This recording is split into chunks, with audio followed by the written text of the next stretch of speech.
Operation tiger नंतर शरद पवारांची राष्ट्रवादी आता अलर्ट मोडवर आलेली आहे। पक्षातील वरिष्ठ नेते खासदारांशी संपर्क साधणार आहेत। येत्या 2 ते 3 दिवसांमध्ये महत्त्वाच्या बैठकांचं आयोजनही केलं जाणार आहे। शरद पवारांच्या उपस्थितीमध्ये बैठक होणार असल्याची माहिती आहे। ऑपरेशन टायगरमुळे शरद पवारांच्या पक्षातील नेत्यांना खासदार फुटण्याची भीती आहे। आणि या संदर्भात सविस्तर बोलत आमचे प्रतिनिधी संदीप राजगोळकर आपल्या सोबत आहेत। संदीप, एकीकडे अत्यंत मोठ्या घडामोडी घडतायत ऑपरेशन टायगर सारख्या, आणि दुसरीकडे आता अन्य पक्ष सुद्धा अलर्ट मोडवर आलेले आहेत। कशा प्रकारे तत्परता दाखवली जाते, कशा प्रकारे खासदारांशी संपर्क केला जाणार आहे, कशा प्रकारचे प्रयत्न होत आहेत?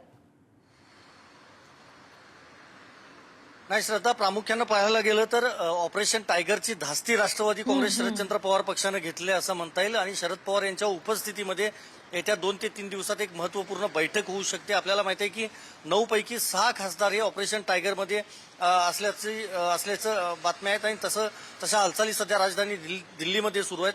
आणि त्यामुळेच राष्ट्रवादी काँग्रेसची खासदार फुटू नयेत यासाठी खरं तर ही काळजी घेतली जाते। आणि पक्षातले जे वरिष्ठ नेते आहेत, मग शशिकांत शिंदे असतील किंवा जयंत पाटील असतील, जितेंद्र आव्हाड असतील, हे जे वरिष्ठ नेते आहेत, हे वरिष्ठ नेते खासदारांसोबत संवाद साधतायत, 1 to 1 त्यांच्याशी चर्चा खरं तर करतायत। कारण शिवसेना पक्ष यापूर्वी देखील फुटलेला होता आणि त्यानंतर राष्ट्रवादी काँग्रेस मध्ये उभी फूट पडलेली होती आपल्याला माहिती आहे। आणि आता पुन्हा एकदा शिवसेना फुटीच्या उंबरठ्यावर आहे, आणि त्यामुळेच राष्ट्रवादी काँग्रेसने ही खरं तर खबरदारी घेतली। आणि शरद पवार यांच्या उपस्थितीमध्ये कदाचित मुंबईमध्ये ही एक महत्त्वपूर्ण बैठक येत्या 2 ते 3 दिवसामध्ये होऊ शकते।